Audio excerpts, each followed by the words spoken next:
साथ में आने के बाद तुमने देखा कि पंडाल तो बहुत लगा पर भीड़ इतनी ज़्यादा है, तो धूप भी पड़ रही है। उस धूप में तुम बैठे हो। बोलो बैठे हो कि नहीं बैठे हो? धूप में बैठे हो। उस धूप में भी तुम बैठे हो, उस धूप के अंदर। अब इतनी धूप पड़ रही, इतनी गर्मी पड़ रही, उस गर्मी में, उस धूप में तुम बैठे हुए हो, परिश्रम कर कर तुम यहाँ पहुँचे हुए हो, संघर्ष कर कर तुम यहाँ पहुँचे हो। तो अब इतनी मेहनत तुमने करी है, तो मेहनत का फल क्या मिल रहा है कि हम यहाँ बैठकर भगवान शंकर की कथा सुनकर अपने भीतर विश्वास को प्रकट कर रहे हैं कि शिव है, शंकर है, अवघड़ी है। यह हमारा विश्वास, हमारी दृढ़ता हमें सम्मुख में आई, हमारा विश्वास दृढ़ हुआ, हमारा भरोसा पक्का हुआ।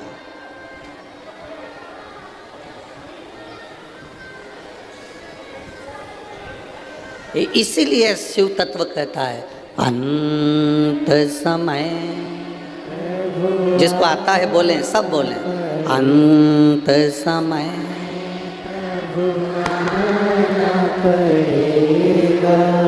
वचन दिया तो निभाना पड़ेगा। आए ना आए प्रभु कुटुंब कबीला, अंत समय प्रभु आना पड़ेगा। वचन दिया तो निभाना पड़ेगा। अंत समय प्रभु आना पड़ेगा। अपनी मेहनत, अपना संघर्ष, अपना कर्म अपने को करना।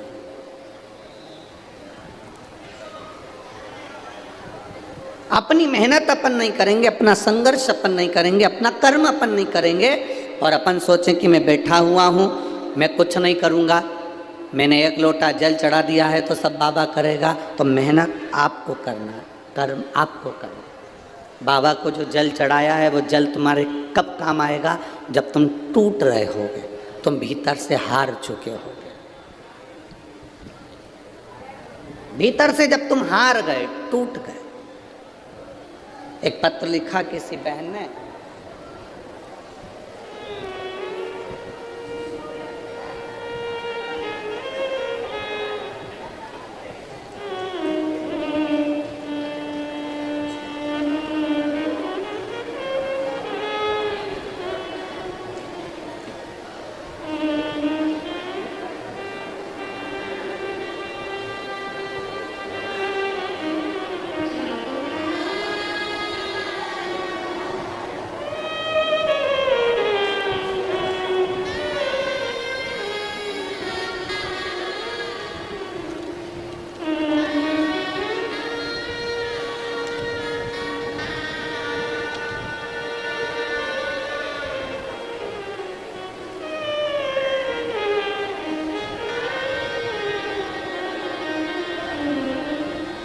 एक माता ने एक प्रश्न एक बात लिखी है। ज्योत्सना भूषण पाटिल, गांव मोहिदे, तहसील चोपड़ा। कहीं बैठी हो तो हाथ हिला सकती हैं अगर कहीं बैठी हो। ज्योत्सना भूषण पाटिल, गांव मोहिदे, तहसील चोपड़ा। जब मैं प्रेग्नेंट थी, 7वां महीना था, बीपी शुगर सब गड़बड़ हो गया था। जांच हुई बच्चे की तो डॉक्टर के हिसाब से बच्चा जन्म 7वें महीने में ही लेना था। उसको जन्म के बाद में जब वेंटिलेटर पर डाला गया तो वेंटिलेटर पर डालते ही डॉक्टर ने उसको डालने के बाद में चेकअप करा तो बच्चे के पाँव से वो कभी नहीं चल सकता था। उसकी श्वास नली के अंदर अन्न चले गया था और उसकी नली भी उल्टी हो चुकी थी। इस बच्चे को जिंदगी में ये बच्चा कभी नहीं चल सकता। ये डॉक्टर, बॉम्बे के डॉक्टरों ने ये चीज़ उनको कह दी। अब करें तो करें क्या? 14 दिन तक उस बच्चे को पीने के लिए कुछ नहीं दिया गया, वेंटिलेटर पर डालकर रखा गया। तब मेरे परिवार वालों ने उपवास रखा पशुपति व्रत का। लोग कहते हैं सूतक सावड़ में नहीं कर सकते, तो हमारे परिचित ने उस व्रत को करा। व्रत करने के बाद शिवजी पे चढ़ा हुआ जल हम बाबा का उस बच्चे के वेंटिलेटर के ऊपर से ही, उस पेटी के ऊपर से ही लगाने लगे। और बाबा का हम क्या गुणगान करें गुरुदेव, डॉक्टर भी आश्चर्य में है। उनके हिसाब से ये बच्चा चल नहीं सकता था, बाबा की कृपा से बच्चा चलता भी है और खड़ा भी है। शिव तत्व किसको कहते हैं? मैं बच्चे का फोटो लगा रही हूँ, दोनों, एक वेंटिलेटर वाला भी और एक बच्चा जो चल रहा है, खड़ा है, उसका भी। आप लोग LED पर, आस्था चैनल पर इन फोटो को देख सकते हैं। अब इसमें मूल क्या है? इसमें मूल है आपका कर्म, आपकी मेहनत, आपकी लगन और आपका विश्वास, आपका भरोसा।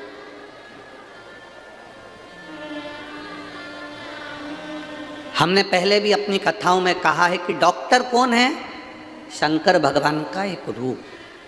डॉक्टर कौन है? शिव का एक रूप डॉक्टर को माना गया।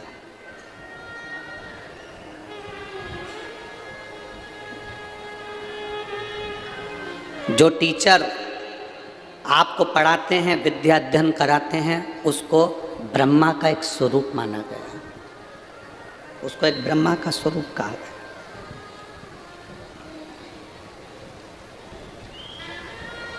जब अपनी जिंदगी में तकलीफें आती हैं, कष्ट आता है, रोग आता है, बीमारी आती है, तो सबसे पहले डॉक्टर के पास जाना चाहिए। जाओ, दिखाओ।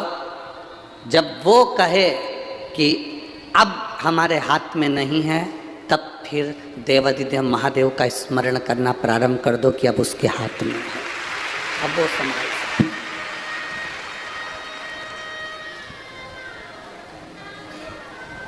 हम भटके ना, हम अपने मार्ग से विचलित ना हो। कामदेश का राजा सुदक्षण, जिसका नियम था भगवान शिव की भक्ति करना, शिव नाम के बिना वो कुछ नहीं करता था, भगवान शंकर के नाम बिना आगे नहीं बढ़ता था।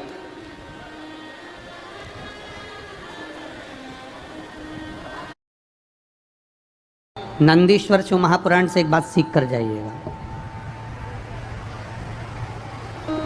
अगर आपको लग रहा है कि दुख समाप्ति नहीं हो रहा है, एक बीमारी से उठे दूसरी बीमारी में लग गए, फिर कोई दुख आ गया, फिर कोई दुख आ गया, फिर कोई तकलीफ आ गई, फिर कोई तकलीफ आ गई, बार बार आपको लग रहा है कि दुख पीछा ही नहीं छोड़ रहा,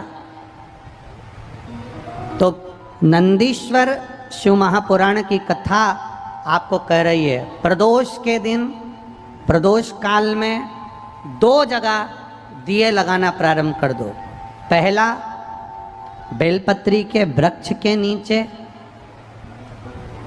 पहला दिया प्रदोष काल में, प्रदोष के दिन बेलपत्री के वृक्ष के नीचे, और दूसरा दिया अपने दरवाजे की चौखट के बाहर, मतलब अपन बाहर खड़े होंगे, अंदर की ओर दिया नहीं, बाहर की ओर। एक दिया बेलपत्र के नीचे देवाधिदेव महादेव से प्रार्थना कर कर, हे शिव शंकर, हे गौरी शंकर, हे शिव, आज प्रदोष का दिन, प्रदोष काल में आप भ्रमण के लिए निकलोगे नंदीश्वर के साथ में, ऐसी कृपा करना, आपके लिए मैंने द्वार सजाया है भोलेनाथ, आपकी दृष्टि मेरी चौखट पर भी कर देना, मेरी जिंदगी संवर जाए। इसलिए 2 दीप स्मरण करें।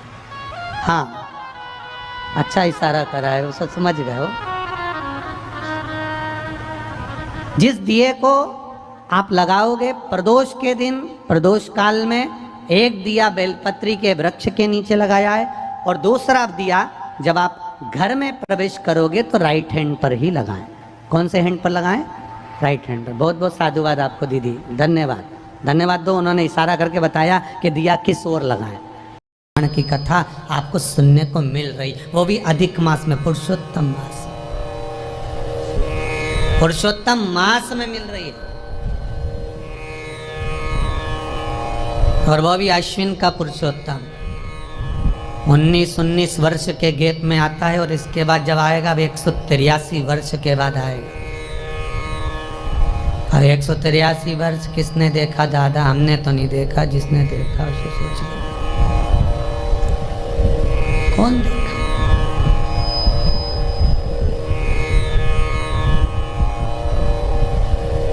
यहाँ तो पल भर का ठिकाना नहीं, एक पल का ठिकाना।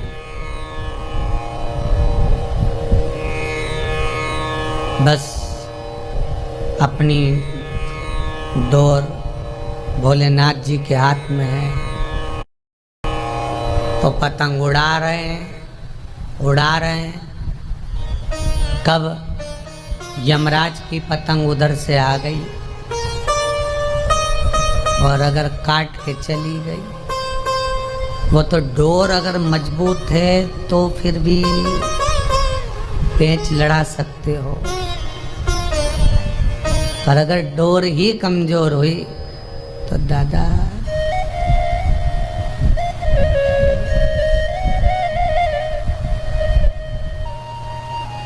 एक वो गुरु भजन है ना, डोर कट गई तो दिखाइए जरा एक लाइन का। सतगुरु में तेरी पतंग, सतगुरु में तेरी पतंग, हवा बिच उड़ती जावांगे, हवा बिच उड़ती जावांगे, सैया डोर हथों छुट्टी ना में टुट्टी जावांगे।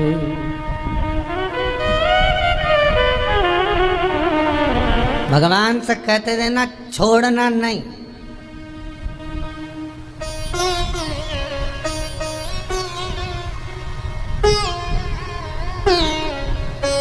अब वो अच्छी खासी उड़ रही है संसार में, यमराज ने पेंचा में लाया और कट गई। कटने के बाद ये पतंग अब ये कट तो गई, अब कहाँ गिरे, बैकुंठ में कि नरक में, पता नहीं कहाँ जाए। पर एक चीज और है, ये कहीं गिरने से पहले अगर किसी ने लूट ली तो ये भी एक चीज है। कोई सतगुरु, कोई संत, कोई महात्मा, कोई जोगी, कोई सन्यासी, कोई तपस्वी, कोई साधक, कोई उपासक, कोई भगत इसको लूट ले वापस, कट गई तो भी पकड़ ली उसने, फिर क्या होगा? दूसरा धागा बांधा जाएगा, फिर उड़ गई। बस यही है, जब संसार में ऐसा लगने लगे कि उलझ गए हो, दुखी हो, परेशान हो, कष्ट है संसार में बहुत, कोई धन से, कोई वैभव से, कोई सत्ता से, कोई चीज़ों से, कोई परिवार से, बहुत दुख अगर आपकी जिंदगी में है तो बस ये पतंग को फिर किसी सदगुरु के हाथ में छोड़ दो, वो खुद उड़ाना जानता है और उड़ा देगा, वो खुद जानता, फिर नहीं सोचेगा। संसार में चिपकोगे तो परमात्मा तक नहीं पहुंच पाओगे। रोटी बनाने वाली माताएं बहुत अच्छे जानती हैं, जितने लोग कथा सुन रहे हो आप में से माताएं रोटी बनाना जानती हो, तो रोटी बनाते समय आटे को उसन कर तैयार कर कर रोटी डायरेक्ट चकोटी बेलन पर बेल दोगे तो चिपक जाएगी, उसमें पलेथन लगाना पड़ेगा, और पलेथन लगाया तो चकोटी में भी नहीं चिपकेगी, बेलन में भी नहीं चिपकेगी, और फिर अच्छी बढ़िया घूम घूम के बेली जाए। और जिसमें अगर पलेथन नहीं लगा तो वो चिपक गई, जो बिना पलेथन लगाए जो चिपक गई उसको तवे पर डालोगे तो जहां से वो चिपकी है वहां से नहीं फूलेगी, बाकी की सब दूर से फूल जाएगी।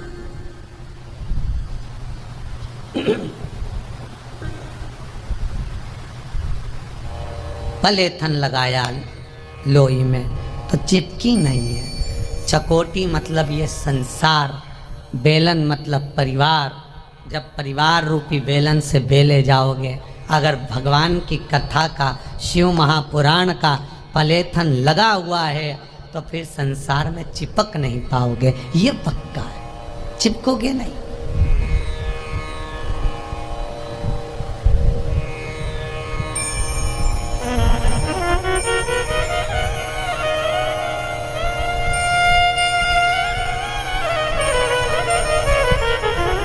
हमारे माउंट-आबू वाली माता जी तो कहती हैं गुरुजी कब मंदिर कब तक कंप्लीट हो जाएगा, हमको आना है रहने के लिए, अब हमारा मन नहीं लगे माउंट-आबू में, अकेले जीव हैं, पहचानते हो ना, अकेले बेचारे कहा आना,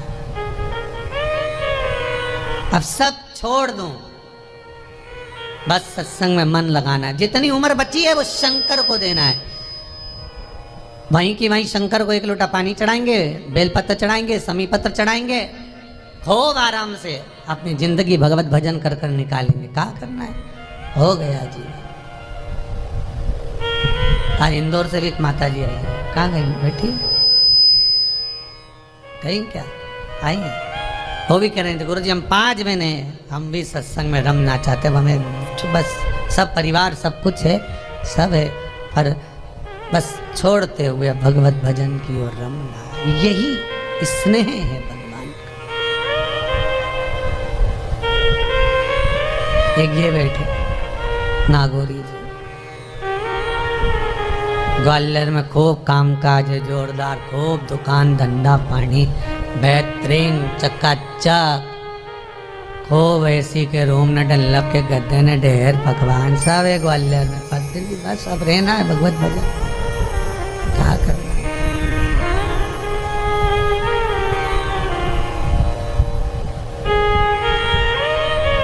और होना चाहिए, भजन बिना यहाँ रहना मना है, भजन बिना यहाँ खाना मना है, भजन करो तो ये मौका मिला रे, ये मौका मिला है, लॉकडाउन तुम्हारे नहीं होगी तो आपके स्मरण में होगी, डीले कम करके आशीष प्रेशर बढ़वाओ, प्रेशर। आप लोगों ने कथा में श्रवण किया होगा कि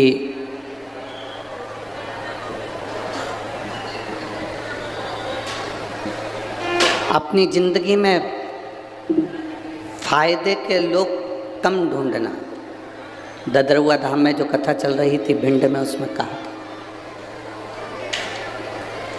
अपनी जिंदगी में फायदे के लोग कम ढूंढो, शिव पुराण कहती है अपनी जिंदगी में कायदे के लोग ज़्यादा ढूंढो जो तुम्हारे जीवन को सार्थक कर सके।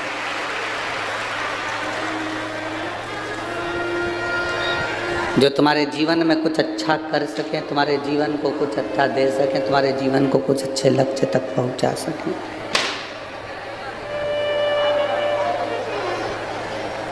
आप सब लाखों की संख्या में यहाँ पर शिव महापुराण की कथा सुनने के लिए जलगांव की पवित्र भूमि पर पहुँचे हो।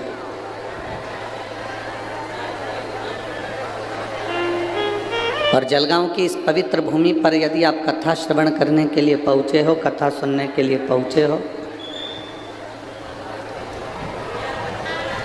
तो बड़े जटाधारी महादेव से प्रार्थना करना,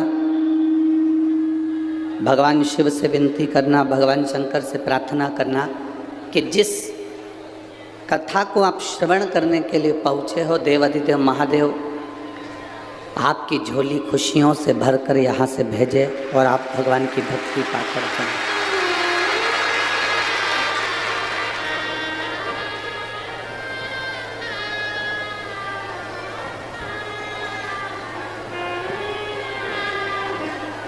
जितना 7 दिन की कथा में जितना बन सके भगवान का भजन करो। पंडाल में जहाँ कहीं भी बैठो श्री शिवाय नमस्तुभ्यम जपते रहो, भगवान का नाम जाप करते रहो, जहाँ जगह मिल जाए।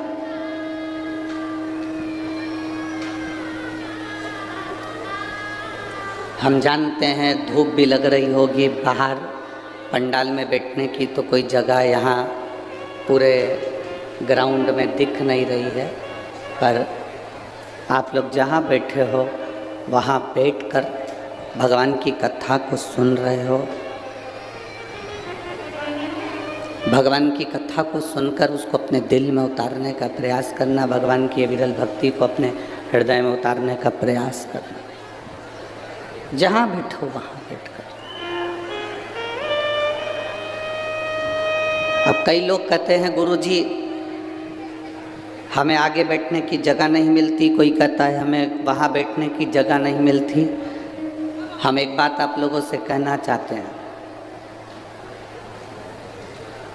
10,000 रुपये महीना कमाने वाला व्यक्ति और 10 लाख रुपये महीना कमाने वाला व्यक्ति, दोनों में चैन की नींद कौन सोता है?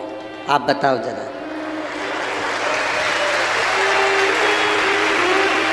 जम के बोलो जरा, जम के। 10,000 रुपये कमाने के बाद भी वो फुल एंजॉय की जिंदगी जीता है, फुल एंजॉय। क्या किसको रोइए, चादर तान के सोइए। और 10 लाख रुपए महीना कमाने वाला बीपी और शुगर की गोली खाकर, नींद की गोली खाकर फिर सोता है कि नींद आ जाए।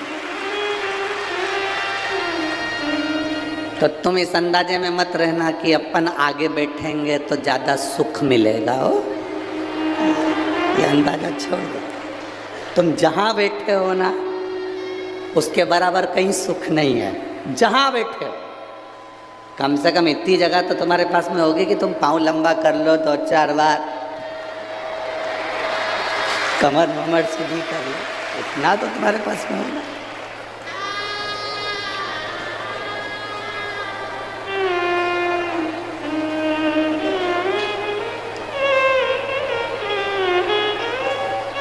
बड़े बनकर कोई सुख नहीं है जितना छोटे बनकर सुख है। बच्चा छोटा रहता है ना, जब तक माँ की गोद में पड़ा रहता है, जैसे जैसे वो बड़ा होते चले जाता है तो माँ उसको उतार कर खिलौना पकड़ा कर नीचे सुला देती है। बच्चा खिलौने से खेलता रहता है, माँ अपना काम करती रहती है। जैसे जैसे बच्चा बड़ा होते चले जाएगा वैसे वैसे उसके हाथ में खिलौना पकड़ा दिया जाएगा और वो खेलता रहेगा। जैसे जैसे आप बहुत उन्नति की सीढ़ी पर चढ़ते चले जाओगे, बहुत तरक्की करते चले जाओगे, गाड़ी बंगला, परिवार, पत्नी, बच्चे, कुटुंब, सोना चांदी, हीरा पन्ना, फैक्ट्री, दुकान, ये खिलौने मेरा भोलेनाथ पकड़ाते जाता है और अपनी गोदी से नीचे उतारता जाता है। जितने छोटे बने रहोगे उतने परमात्मा के करीब बने रहोगे, भगवान के नज़दीक बने रहोगे, भगवान के पास बने रहोगे। जितने छोटे हो उतने परमात्मा के करीब हो।